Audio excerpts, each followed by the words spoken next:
I found the letter 3 months after Mom died, tucked inside her old copy of Pride and Prejudice. The yellowed envelope fell into my lap while I was clearing out her bookshelf, my hands trembling as I recognized her familiar handwriting. For Alara, open only if something happens to me. My name is Alara, and I never expected to become the guardian of my family's darkest secrets at 17. Sweetheart, Celeste is making dinner. Come down and join us, Dad called from downstairs, his voice carrying that forced cheerfulness he'd adopted since Mom's passing. I stayed silent, unfolding the letter with shaking fingers. The paper felt delicate, like it might crumble under the weight of its own secrets. Mom's elegant handwriting filled the page. My dearest Alara, if you're reading this, my worst fears have come true. I need you to protect Finn. Watch him carefully. Things aren't what they seem, and I don't trust the people closest to us. There are questions about my illness that don't add up. The sound of laughter drifted up from the kitchen, Celeste's theatrical giggle mixing with my 6-year-old brother Finn's innocent chuckles. Dad had met her at a grief support group 3 months ago, and now she was practically living with us. The perfect grieving widow swooping in to heal our broken family. Alara. Dad called again, more insistent this time. Don't be difficult. I folded the letter and tucked it into my pocket, my mind racing. Mom had always been methodical, rational, not the type for paranoid conspiracies. If she'd written this, she must have had reasons. Downstairs, Celeste was setting the table, her perfectly manicured hands arranging the plates with practiced precision. She looked up as I entered, flashing that megawatt smile that never quite reached her eyes. There's my favorite stepdaughter-to-be, she chirped, reaching to hug me. I stepped back, watching hurt flicker across her face. I'm your only stepdaughter-to-be, I replied flatly. Dad shot me a warning look. Alara, please. Finn sat at the table, spaghetti sauce already smeared across his chin. Celeste made meatballs, Alara. They're better than Mom's. The room went silent. I watched Celeste's hand pause mid-reach for the salad bowl, her knuckles whitening slightly. Dad cleared his throat, looking anywhere but at me. Nobody's meatballs were better than Mom's, I said quietly, taking my seat. The letter felt like it was burning a hole in my pocket. Celeste recovered quickly, serving Dad an extra-large portion. Grant, honey, did you tell the kids about our news? My stomach dropped. Dad suddenly became very interested in his napkin. We're thinking of moving in together, he finally said. Officially. It's only been 3 months, I whispered, my voice barely audible. When you know, Celeste responded, reaching for Dad's hand across the table. And we want to be a proper family. I watched her other hand rest briefly on Finn's shoulder, perfectly polished nails gleaming under the dining room lights. Mom's words echoed in my head. Things aren't what they seem. I need to use the bathroom, I mumbled, pushing away from the table. Instead of heading upstairs, I slipped into Mom's old study, the one room Celeste hadn't managed to reorganize yet. Opening Mom's laptop, I typed in her password, my birthday, like always. Her browser history was mostly cleared, but one folder caught my eye, Celeste Morgan Research. My hands froze over the keyboard as footsteps approached the study. Alara? Celeste's voice carried through the door. What are you doing in there, sweetie? I quickly closed the laptop, my heart pounding. Whatever Mom had discovered about Celeste, whatever had made her write that letter, I was going to find out. For Mom. For Finn. For all of us. Coming, I called back, my voice steadier than I felt. Just needed a moment with Mom's things. The doorknob started to turn. The moving boxes arrived before I could even process what was happening. Within a week, Celeste had transformed our home into something unrecognizable. I stood in the hallway, watching her direct the movers with military precision, each command delivered with that sugar-sweet smile. Darling, could you help me decide where to put this? She held up Mom's antique mirror, the one that had hung in our entryway for as long as I could remember. I'm thinking it might work better in the guest room. Or maybe we should just store it. My fingers curled into fists. It stays where it is. Of course, sweetie. I just thought. She trailed off as Dad appeared behind her, carrying a box labeled family photos. Where do you want these, honey? He asked Celeste, not me. I watched them disappear into the living room, my stomach churning. Following them, I found Celeste already removing our family photos from the walls, replacing them with her abstract art pieces. Mom's smiling face disappeared into the box, frame by frame. What are you doing? My voice cracked. Just freshening things up, Celeste chirped. Change is healthy, right, Grant? Dad nodded absently, already lost in whatever spell she'd cast over him. It'll be good for us, Alara. A fresh start. I retreated to Mom's study, the only room still untouched by Celeste's improvements. Opening Mom's laptop again, I clicked on the research folder I'd discovered earlier. Most files were encrypted, but one document caught my eye. Morgan family history. Looking for something? I slammed the laptop shut. Celeste stood in the doorway, her smile fixed but her eyes sharp. Just some old school assignments. I lied. You know, I've been meaning to talk to you about this room. She glided in, running her finger along Mom's desk. I was thinking of turning it into a playroom for Finn. He needs a space to be creative. No. The word came out like a whip crack.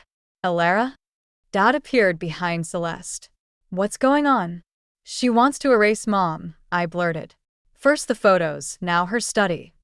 That's not fair, Celeste interjected, tears welling up perfectly in her eyes. I'm just trying to help this family heal. Dad's face hardened. Alara apologized to Celeste. Did you know? I asked instead, my heart pounding. Did you know she knew Mom before? The color drained from Celeste's face for just a second before she recovered. What are you talking about? I pulled out Mom's letter with trembling hands. Mom wrote. Oh, sweetie. Celeste's voice dripped with concern.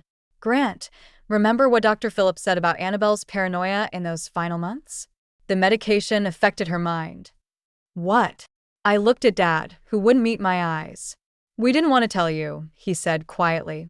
The doctors said the treatments made her confused sometimes. She had delusions. No. I backed away from them both. Mom wasn't confused. She knew something. That's enough. Dad's voice rose. I won't let you use your mother's illness to hurt Celeste. She's trying to be part of this family. But she's not family, I shouted. And she never will be. Finn's small voice came from the hallway. Why is everyone yelling? Celeste immediately went to him, gathering him in her arms. It's nothing, sweetheart. Your sister's just having a hard time today. Why don't we go make cookies? As they left, I caught Celeste's glance over her shoulder, a look that chilled me to my core. There was nothing sweet about it now. Dad sighed heavily. I need you to try harder, Alara. For all our sakes. Alone in Mom's study, I opened the laptop again. The Morgan family history file was gone, completely erased.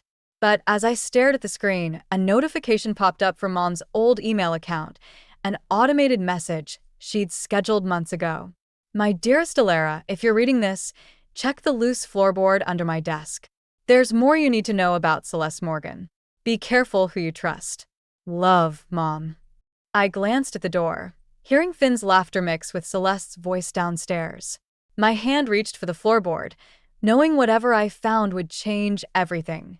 The newspaper clipping fell from the loose floorboard like a death sentence.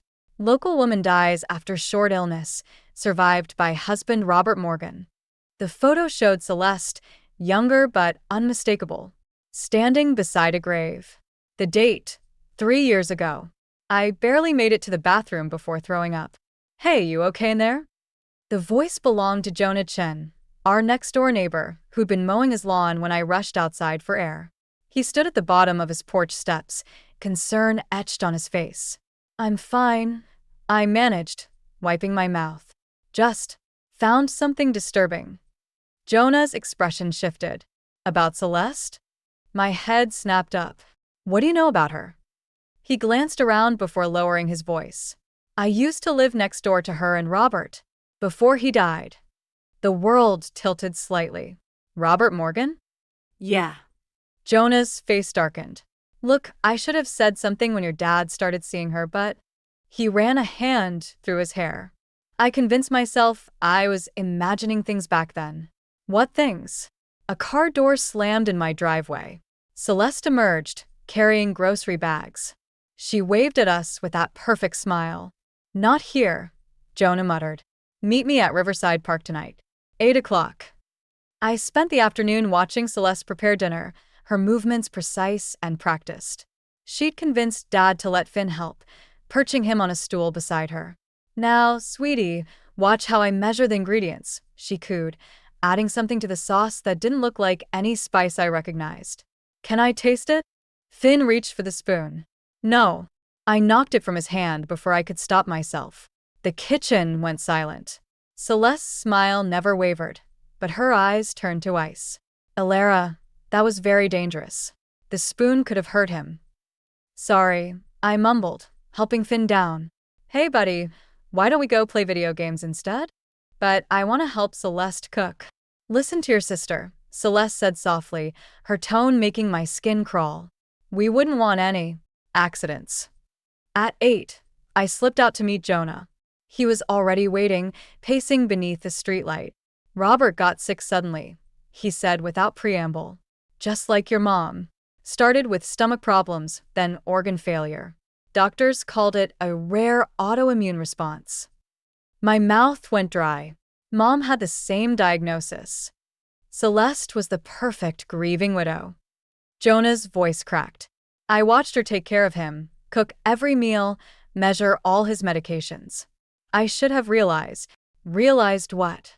"Robert wasn't her first husband." He pulled out his phone, showing me an old social media post. "James Peterson, died 5 years ago. Similar symptoms." My hands shook as I scrolled through the photos. Celeste, slightly younger, standing beside another grave. "Why are you telling me this now?" "Because I saw her at the pharmacy yesterday, picking up prescriptions. One was for your dad." Ice flooded my veins. Dad had mentioned stomach problems last week. A text lit up my phone. "Where are you?" "Dad's not feeling well. Celeste is making him soup." "Finn, I have to go." I started running before the words were fully out. Home was quiet when I burst in. Too quiet. I found Finn in the living room, watching TV alone. "Where's Dad?" "Upstairs." Celeste said not to disturb them. I took the stairs 2 at a time, nearly colliding with Celeste outside Dad's room. She held an empty bowl. "Oh, Alara. Perfect timing. Your father's resting now, but he really should see a doctor tomorrow." Such a strange reaction to dinner. Over her shoulder, I could see Dad sleeping fitfully, his face pale and drawn. "What did you give him?" "Just soup, darling." Her smile turned razor sharp. "The same recipe I used for your mother when she first got sick. She loved it so much, she asked for my secret ingredient." My phone buzzed, a text from Jonah. "Don't let her near the food. I'm calling the police." Celeste's eyes flicked to my phone. "You know, Alara, curiosity can be dangerous. Just ask your mother." She was quite curious, too. Behind her, Dad started to cough. The emergency room lights buzzed overhead as I watched Dad get his stomach pumped. Celeste had disappeared the moment the ambulance arrived, claiming she needed to stay home with Finn. Her last words to me still echoed. "Such a shame about dinner. But who would believe you?" She was right. I had no proof. "Miss Thompson?" A detective stood in the doorway, notebook in hand. "Can we talk about what happened tonight?" I followed her to a quiet corner, my hand shaking. "It was the soup. She's been—" "Your father's toxicology report came back clean," she interrupted. "No unusual substances. Just a bad case of food poisoning." "That's impossible. Check again. We also found these in your room." She held up a plastic bag containing Mom's research papers. "Your father's girlfriend mentioned you've been struggling, making accusations." My throat closed up. Celeste had been in my room. "She's very worried about you," the detective continued. "Says you've been having episodes, like your mother did before." "Don't." I stood up so fast my chair scraped against the floor. "Don't you dare." A nurse approached with discharge papers. "Your father's stable, but he's requesting to speak with you alone." Dad looked small in the hospital bed, his face gray. "Sit down, Alara." "Dad, please, you have to listen." "No." His voice was firm. "You listen." Celeste showed me everything. The disturbing searches on your computer, the stalker-like photos you've been taking of her, the conspiracy theories about Mom's death. Those weren't mine. She planted them. Enough. He grabbed my hand. You're going to stay with Grandmother Iris for a while. Just until you get help. The world tilted sideways. You're sending me away? It's for the best. Celeste thinks. Celeste thinks. I yanked my hand back. Mom tried to warn me about her. She knew. Your mother was sick. Dad's voice cracked. The medication made her paranoid, just like it's making you paranoid now. The doctors warned us it might be genetic. A text lit up my phone. Got the proof you need. Meet me ASAP. Jonah. I have to go, I whispered. Alara, wait. But I was already running. I found Jonah in the hospital parking lot, holding a USB drive. Security footage from the pharmacy, he said. Shows Celeste picking up prescriptions under different names. And this, he pulled out a document. Death certificate for her first husband. Cause of death changed 3 times. It's not enough, I said. She's convinced everyone I'm crazy. Just like Mom. Jonah's face darkened. There's more. I found records of a life insurance policy she took out on your dad. Same company she used for her previous husbands. My phone buzzed again. Celeste. Finn's asking for you. Such a sweet boy. So trusting. Cold fear gripped my chest. I have to get home. Wait. Jonah grabbed my arm. You can't go alone. Let me call the police. They won't believe us. Not without absolute proof. I showed him Celeste's text. I can't risk Finn. Then we'll get proof. He pulled out his phone. My cousin works in the medical examiner's office. If we can get your mom's tissue samples tested again. Another text from Celeste. By the way, found something interesting in your grandmother's medical records. Did you know heart problems run in her family? Would be tragic if something happened while you're staying with her. She's always one step ahead, I whispered, playing everyone against each other. Jonah squeezed my shoulder. Then we'll get ahead of her. But first, we need to get Finn somewhere safe. I stared at the hospital entrance, where Dad was being wheeled out. Celeste would be here any minute to pick him up, playing the devoted girlfriend. No, I said finally. First, we make her think she's won. Let her believe I'm falling apart, just like Mom. That's dangerous. So is underestimating her. I straightened my shoulders. Mom tried to fight her alone and lost. I won't make the same mistake. Jonah nodded slowly. What's the plan? We give her exactly what she wants, a crazy stepdaughter who needs to be sent away. And then, I gripped the USB drive. We show her what it feels like to lose everything she loves. Grandmother Iris's house smelled like lavender and old books, exactly how Mom used to smell. I'd been here 3 days, playing the part of the troubled teenager while Jonah dug deeper into Celeste's past. Every night, I checked my phone for updates about Finn. Your father called again, Grandmother said, setting down her teacup. He's worried about you. Is he? I stared out the window. Or is Celeste worried about what I might find here? Grandmother's expression shifted. She reached into her cardigan pocket and pulled out a worn envelope. I've been waiting for the right moment to show you this. Your mother left it with me, a week before she died. My hands trembled as I opened it. Inside was a key and a note. Safety Deposit Box 247, First National Bank. Don't trust anyone. She knew, Grandmother whispered, about Celeste. About everything. A text buzzed. Found something big. Meet now. Jonah. I have to. Go. Grandmother squeezed my hand. But Alara? Be careful. Celeste visited me yesterday, asking about your mother's old medical records. My blood ran cold. What did you tell her? That they were destroyed in the basement flood last year. Her eyes glinted. She didn't need to know they're actually in that safety deposit box. I found Jonah at our usual spot behind the library. His face was ashen. Celeste's real name is Sarah Conway, he said, handing me a stack of papers. She's changed identities 3 times. Each time after a husband died. How did you? My cousin didn't just find the medical records. She found police reports. 2 different detectives tried to investigate her, but both cases were dropped when the detectives suddenly transferred or retired. My phone lit up with a text from Dad. Finn's fever won't break. Celeste is taking him to the hospital. No, I breathed. No, no, no. What is it? This is how it started with Mom. A fever that wouldn't break then. Another text from Celeste this time. Should have stayed away, little girl. Some lessons need to be taught the hard way. I'm calling the police. Jonah reached for his phone. Wait. I pulled out Mom's key. We need proof first. Real proof. The bank was closing when we arrived. The safety deposit box contained a single USB drive and a handwritten note. Follow the money. Love, Mom. Jonah plugged the drive into his laptop. Files appeared, bank statements, insurance policies, medical records. Mom had traced a pattern across decades. Large insurance policies, mysterious illnesses, dead husbands. Look at this.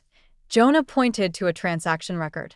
Celeste, Sarah, whatever her name is, she's been transferring money to someone at the hospital. A Dr. Phillips. The same doctor who'd convinced Dad that Mom was paranoid. My phone buzzed again. Dad. At Memorial Hospital. Finn's getting worse. Where are you? We have to show this to the police, Jonah insisted. They won't move fast enough. I grabbed my keys. Finn doesn't have time. Alara, wait. You can't confront her alone. She's dangerous. So am I. I pulled out Mom's final letter. She thought she could do this alone, and it got her killed. But I'm not alone. I have proof. I have you. And I have nothing left to lose.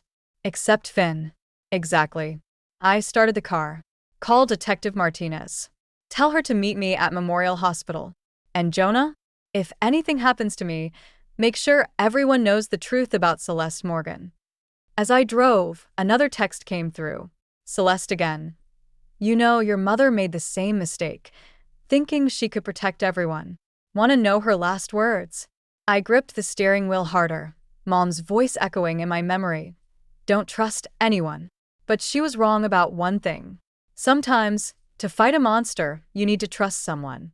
And sometimes, to save your family, you have to risk everything. The hospital loomed ahead, its windows glowing in the dusk like warning lights.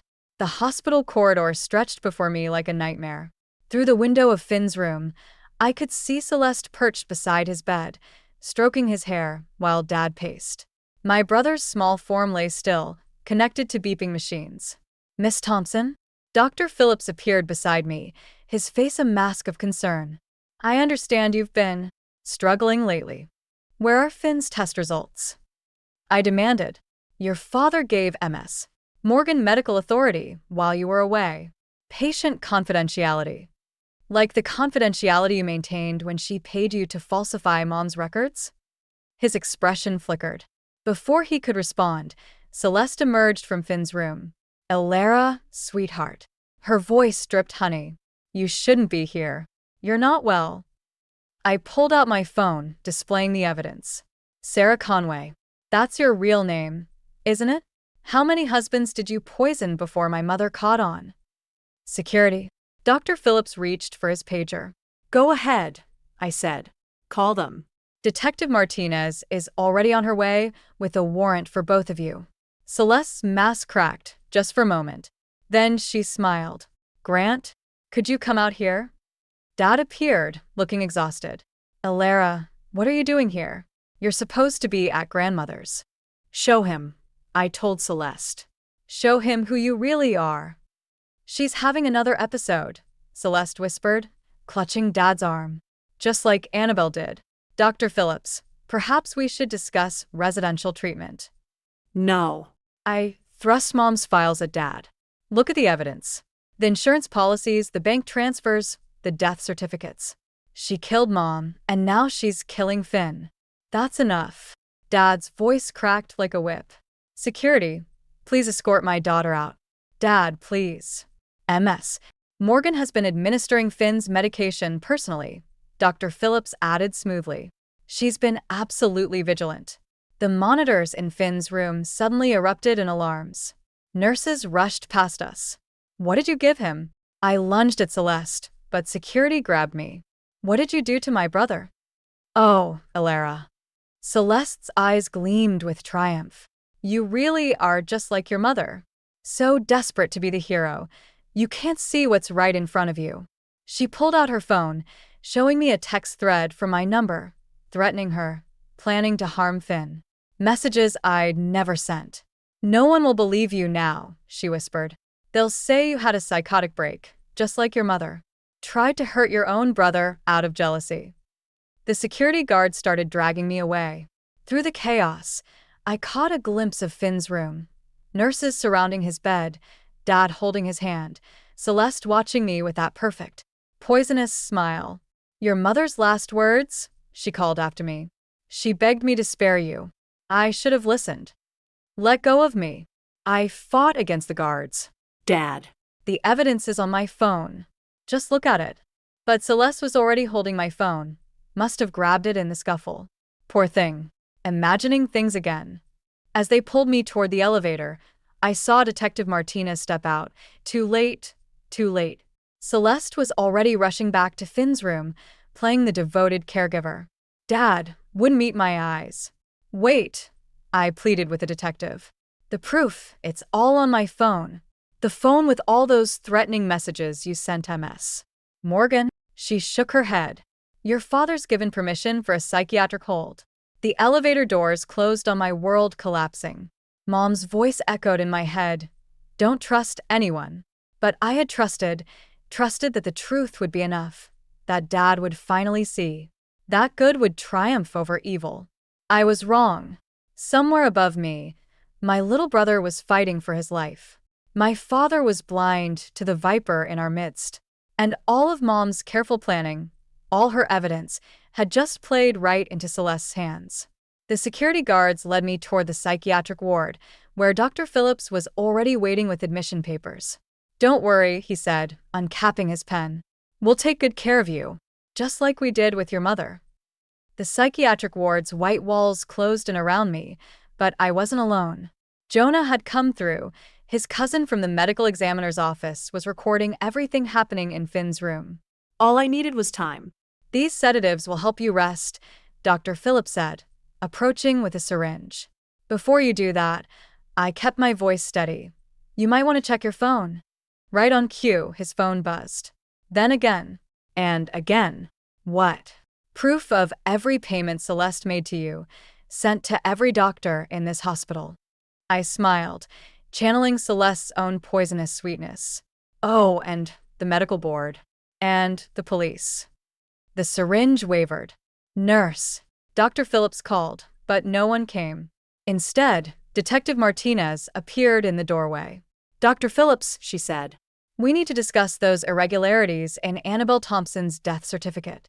A commotion erupted from upstairs, shouting, running feet. My heart stopped. "Finn," I whispered. I bolted past them, racing toward my brother's room. Inside, nurses surrounded his bed while Dad grappled with Celeste, a syringe falling from her hand. "I saw her on the camera," Jonah's cousin was saying. "She was adding something to his four." "He was getting better," Celeste snarled, her mask finally shattering. "He was ruining everything. Like my mother ruined everything?" I stepped into the room. "When she figured out what you were doing?" Celeste's eyes met mine, and for the first time, I saw the truth. Not a monster, but a broken woman desperate for control. "Your mother," she spat, "wouldn't let things be perfect. Just like you." "Perfect." Dad's voice cracked. "You killed my wife. You tried to kill my son." "I made things better," Celeste screamed. "I gave you a family again. I could have given you everything if she'd just stayed quiet, if she'd just taken the pills." I pulled out Mom's final note.